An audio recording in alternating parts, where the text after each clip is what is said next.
Leaping quickly, yeah, that's very interesting because I find that the only thing worse than being asked what a late friend would have thought about something as if you could ventriloquize for the dead is when people bring out quotes that late friends have said and then use them against you. And there's one quote in particular of Christopher's, I think from Charlie Rose many years ago, where he's very, very rude about Israel and the whole project of Zionism and so on. And occasionally I've had that thrown back at me. I was like, well, I disagreed with Hitch then, I disagree with him now, and I would think his views might well have moved, actually. I mean, it's possible that he disagreed with himself in the last couple of years of his life with that. Yeah, he did say to me once that when he noticed that I was much more on the side of the Israelis, that he said that seems to come, it seems to come easier to you than it does to me, which is about the most he could get out to. But I mean, he's obviously of a generation where that, and this kind of plays into your book too, is that it was considered a colonial struggle. Right? Hitchens told Douglas his baggage had shifted on Israel and then basically left it there, and Douglas is completely right that you cannot ventriloquize the dead. But what we do know is that Hitchens spent his entire career following evidence wherever it led, even when it cost him everything. And the idea that he would have stayed comfortable cheering for Hamas in 2024 is genuinely laughable. And so many people on the far left, particularly in Europe, were going to PFLP training camps with George Bosch and things like this. It felt like part of the internationalist movement. Now, here, and after October 7th, the left in America, the left in Europe, kind of has a similar view, but the protagonists have changed on their side. They're not people who proclaim to be Marxist or care about Marx and care about left-wing politics. They are, as you say in the title of your book, a death cult, a religious death cult. Why has that not changed? I mean, I don't really understand it, but I can put the pieces together of why that worldview meshed with kind of the sort of Palestinian liberationist worldview in the 60s and 70s. But now, isn't it odd that people on the left are so bullish on people that would want to see them destroyed? Well, no, I mean, if you recognize that there are people who believe that just any anti-Western movement is to be embraced, whatever their instincts, whatever their behavior. Judith Butler, one of the great idiots of our age, who used to be a lesbian and now says she's non-binary.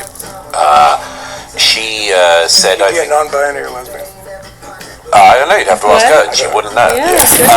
But she said, and I think after the 2006 Hezbollah war, she said, I quoted in the book, she said, "It's very important to realize that the struggle of Hamas and Hezbollah is our struggle. You always like to make got sure to be consistent on this." What does a non-binary lesbian at Berkeley got in common with Hamas and Hezbollah? Absolutely nothing. Except the level of abuse and circumstances you get concerned. Dislike of anything that is seen as Western. And Israel, having been at the beginning seen as a rather socialist project by a lot of people, we do too. Has come to be seen as the sort of epitome of capitalism, Westernism, of course white supremacy, colonialism, apartheid, every sort of Western allegation of Western sin. Butler declared that Hamas and Hezbollah's struggle is her struggle. Yeah, exactly. And Douglas makes the obvious point that a non-binary academic in Berkeley has absolutely nothing in common with the death cult except a shared hatred of the West. I sure hope so. Israel went from being seen as a socialist project to the ultimate symbol of Western sin. And that transformation tells you everything about how this ideology actually operates. Israel has become like the ultimate part of that. And then there's a sort of strategic play, I think, which is that if you take groups like the group that Mahmoud Khalil was running at Columbia, they say they want to bring about the complete destruction of Western civilization. And that seems like a rather tough thing to achieve in a country of 340 million people. That runs quite well, generally, too.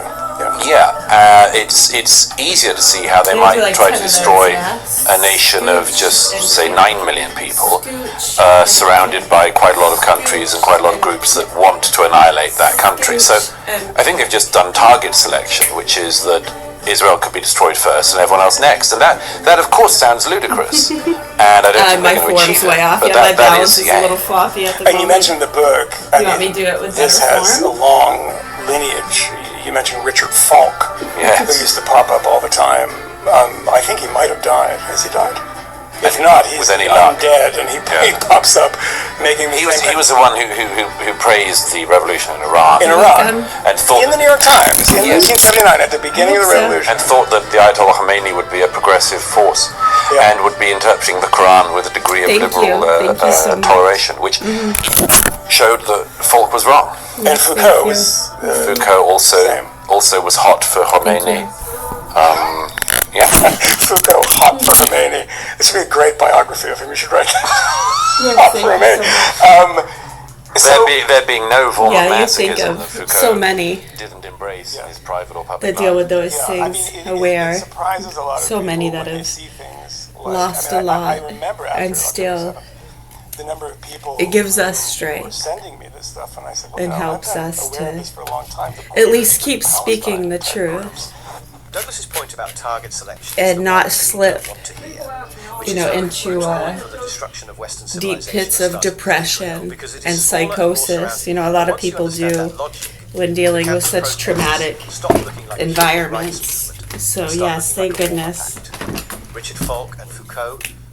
You can give credit to heaven or hell, to God or the devil.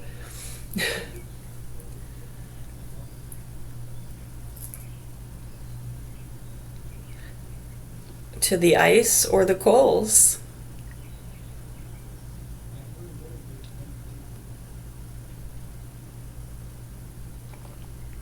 Well, what good's the ice without a drink to put it in? And what good are the coals without something to put on the grill?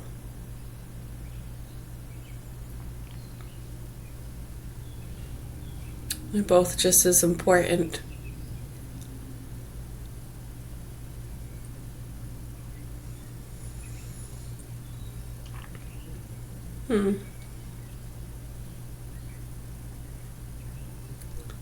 So you want me to vote for the coal or what's going on the grill? What good's either one without the other, right? Yeah, so it's just been confusing to us for a long time when you're speaking in those matters, madame. And to you, sir. Thank you. Much love, health, and peace to you all. I really hope that the proper authorities here in Augusta, Maine do what they're supposed to do to help these children. Anyone in the world listening. And you can speak out, right? I mean, you speak out all the time. Look at what's happening in Venezuela! Look! Yeah, okay. Anyways. I know, China! What'd the Iranians say? I don't fucking care what they're gonna do. I don't fucking care. Huh? What's the guy next door doing? What's the punk next fucking door doing? You see these fucking animals fucking our kids?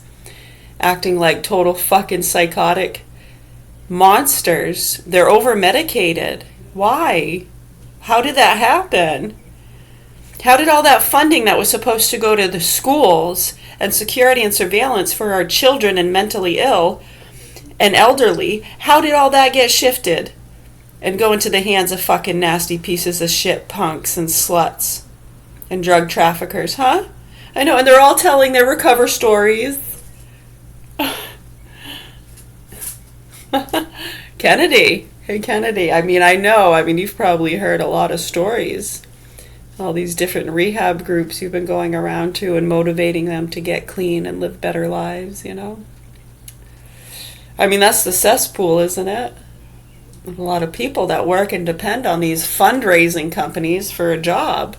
I mean, to the point where they're going around passing out fucking pamphlets again. Are you kidding me? Right, hopefully people are waking the fuck up. They got nowhere to go. Do you want to hire them? They're runaways. They have warrants. Mouthy, unruly motherfuckers. Got to teach them a lesson. Right. So you want to hire them? You don't want to hire them before they go in or after they get out, do they, Judge? Janine. Yeah, okay. So you people want to wake the fuck up and get real? Okay, so we're in Augusta, Maine. I have 4 children here, and my youngest 2 are in the hands of sick, murderous pedophiles. That child and animal pornography they've been feeding out to a lot of you and your friends, and how you people sit around fucking watching and targeting is very disturbing. I mean, the months and years that go into these investigations for what? These fucking punks, you're aiding and abetting them. That's all you're doing. You're aiding and abetting some of the worst fucking abusers. And they're never going to want to fucking look at it. They're going to try to cover it up and justify, just like the fucking nasty monsters around here. Anyways. Yeah, that's pretty much what we see in these cases over and over and over again for decades.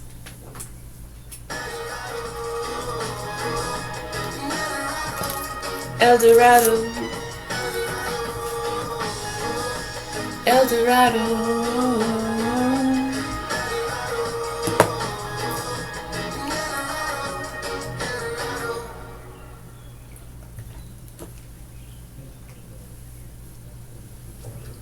To just see and smell death for months, that's one of the hardest things. It's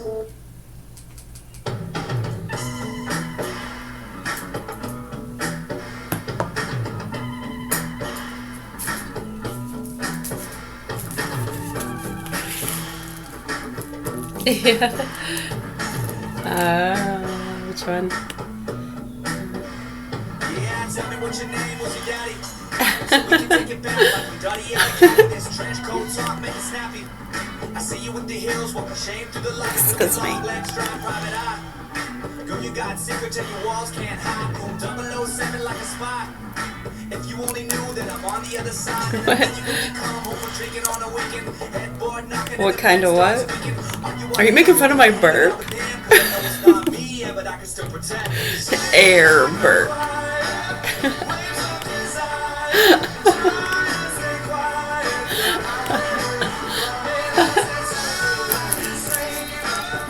What's in his paper? But I can hear you coming.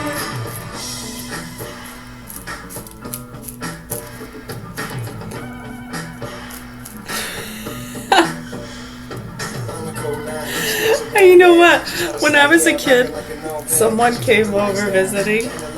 Right, because sometimes, like, and they still do it now, but it seems like it's gone, like, I don't know. It was heading in the right direction, and then it got taken over by monsters, I think. But yeah, they have programs and stuff that'll bring in, like, inner city kids or people from the city, troubled, or just from broken homes, whatever it is. And they'll have, like, camps and stuff. Yeah, sometimes you'll see them going around in the buses. They take them fishing, go out for some seafood. Yeah, like the tourist areas. Right, so I mean, some people pay big money for that. And then others are required to do it, you know, like the scare programs, where they'd bring them into the prisons to scare them. Yeah, well, they were finding that wasn't working out too well. So they were seeing that the programs that they were doing where they were teaching them skills about life, getting them out in nature, yeah, like the programs we were just talking about, they saw that was way more beneficial and wanted to put more funding into that than the scare programs. I mean, not to say that it's good to bring them through, right? Let them do a walkthrough. I mean, the whole, like, having people come out and yell at them and... I mean, that's good too, right? Yeah, I don't... It seemed like it was a little loose. Like, they were almost purposely trying to make it... Yeah, I don't know. I mean, who knows? I mean, to each their own, right? A little bit of this and a little bit of that. Do a walkthrough at a prison. Now we're going fishing. You don't want to go there, do you? No, let's go fishing. Right. So those programs do help. Yeah, and they saw that. And back in the 90s, yeah, the funding for that got fucking totally destroyed. And it got, yeah, a lot of those occupations, like the people that were able to work with those kids, the ones that were set up with the camps and the buses, Yeah, they got bought out, big time. And it turned into, like, it's just like rich people paying good money for their kids to go to a nice camp up in Maine, Discounts, they can pay for themselves. Right, some are like, fuck that. Right, some want to go. Right, I mean, there was a time where that would have been punishment and scary, and now it's like luxury, right? Just like lobsters.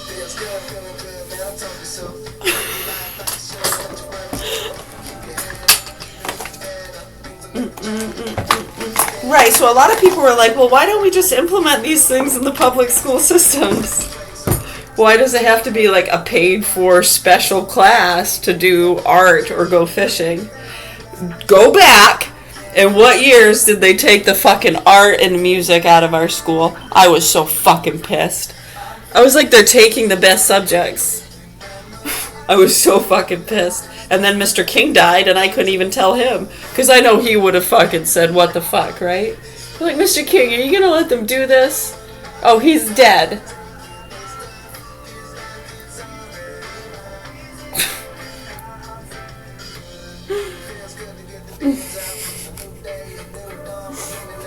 They did. They took all the Jehovah's Witnesses started homeschooling. Go back and take a look. Right, and they hated my parents. And they wanted me medicated for having OCD. I know, she's ignoring the drug trafficking. My sister called Miss Patfoot Miss Nigger. Oh, she's just shaking everything off like it's no big deal. The junkies and the druggies that are being mean to us and doing things they probably shouldn't do to us. Hi, I'm an 8-year-old. Mom. Hey, and why are they calling us sand niggers? Boys will be boys. Are you fucking kidding me? This is insane. Yeah, I was like 8 years old,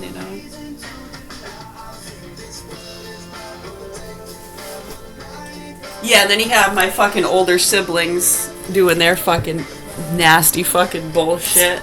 Trafficking drugs, spoiled fucking... I mean, Ritzbo stuff, right? They were into doing the camps and stuff. Fuck that. I was all set. I saw what was happening. So yeah, go back and you'll see right around that time. The camps got fucked. The schools got fucked. They took the art and music out of our schools. They were attacking really good people, trying to bring up concerns about the AIDS and the vaccines, and how some of the vaccines is what was causing cancers and AIDS. Exactly.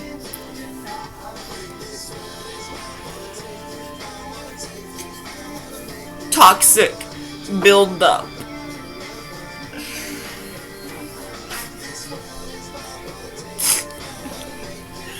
Blastoma.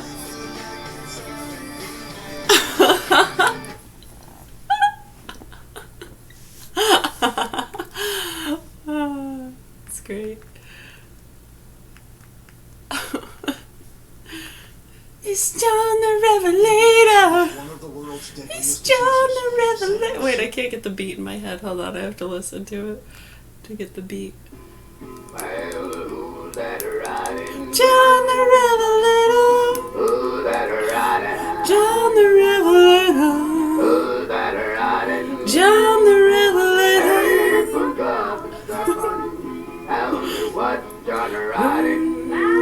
Yeah, so everything, if you go back and you'll see, the Jehovah's Witnesses, who seem to be more involved with a lot of the drug investigations.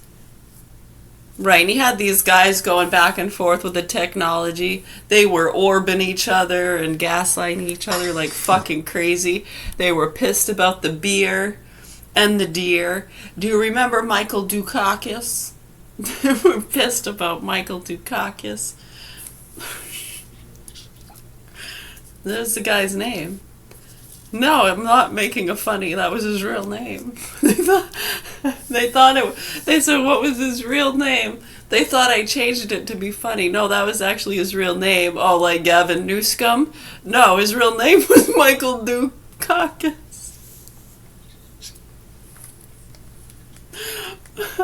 It could have been Cock-a-doodle-doo, but that was too weird. Trying to make it believable, you know.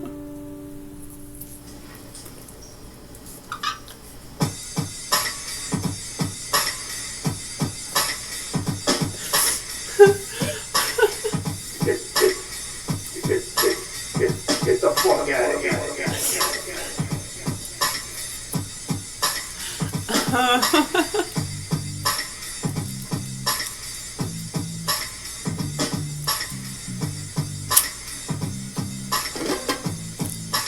Yeah, so anyways, yeah, you go back, you'll see they took music, art, started doing the drug investigations, you know.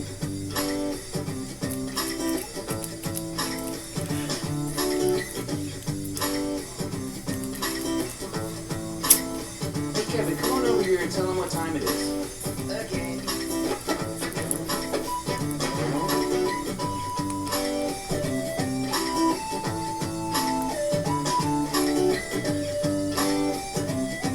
There's a war on drugs. Oh, that's nice. Click it or ticket.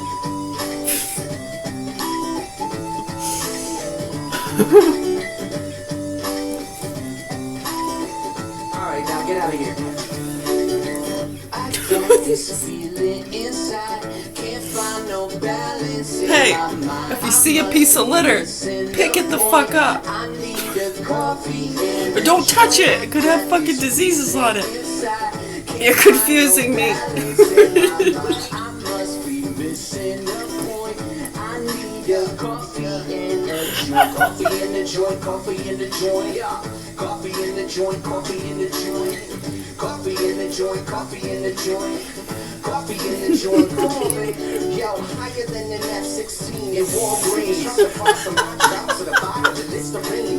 Well, I'm Mr. Clean when I step on the scene. How did I get here? And what does this all mean? The last thing I remember was way back in September. Johnny had a doobie. It was only for the pleasure. I probably didn't measure the amount I should have taken. Now I'm standing on the feeling. And the feeling will be shaking. Yo, I get the bacon with my Bender Crocker baby. We dishing out delectables. Yeah, they tasty. So yeah, it's amazing. Now come and get this slice. And if they try to take my herb, I'll say, take my wife. But Kevin, you're not married. Oh shit, it's getting scary. I'm mixing up my history. My memories are buried. And I don't have a clue what's real or imaginary. So take heed, my children, cause the story's fascinating.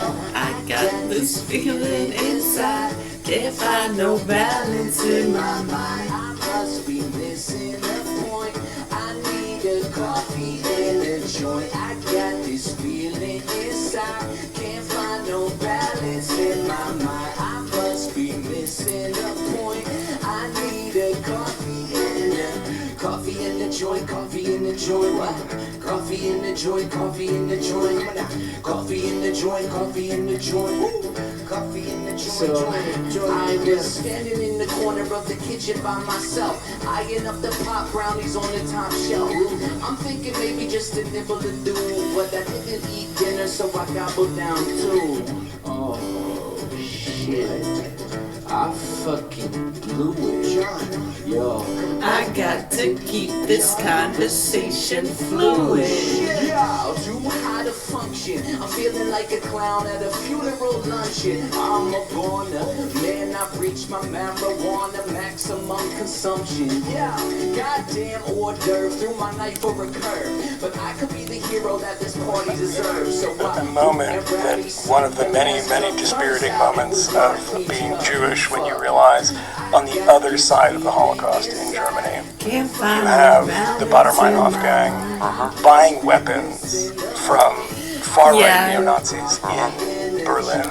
So can you see how, yeah, when we bring up these things, we're not talking bad about Jehovah's Witnesses or Jewish people. We're just saying, back in the 90s, when a lot of this shit was going on, the investigations and a lot of the mean people stuff is heavily associated to some of the Mormon Jewish groups. Most of them aren't even fucking Jewish. They're stupid, fucking nasty, mean, fucking druggy pieces of shit that just fucking start a fucking commune. They claim to be something. Hey, I'm a Republican.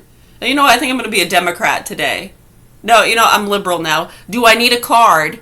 Is there something I need to fill out, or can I just say it?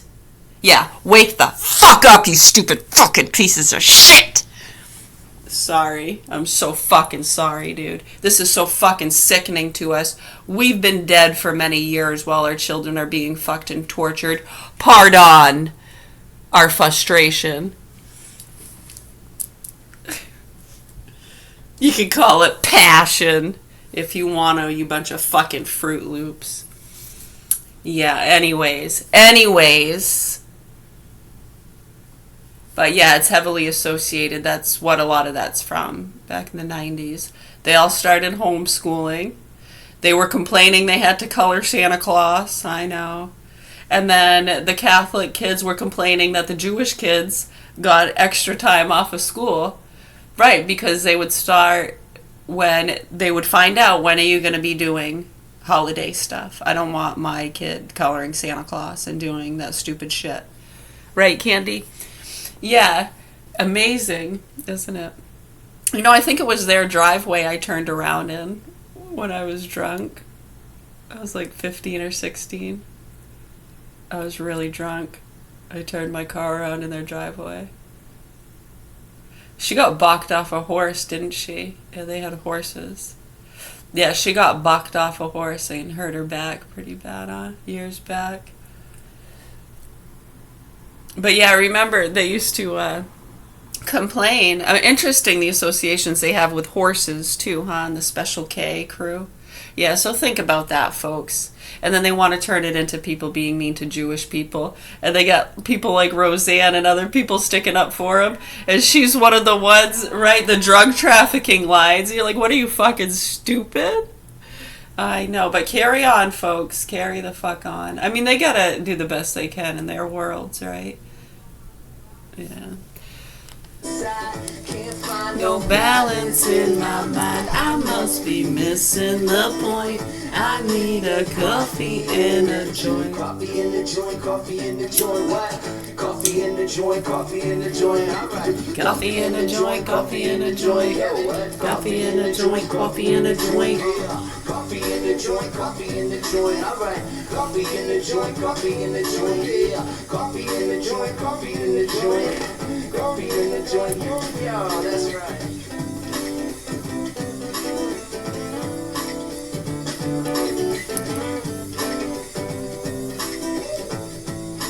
Woo!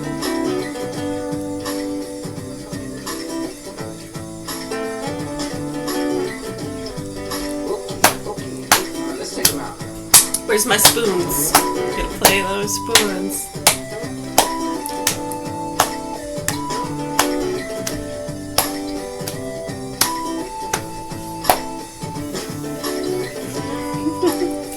Awesome, thank you. Yes, you're welcome.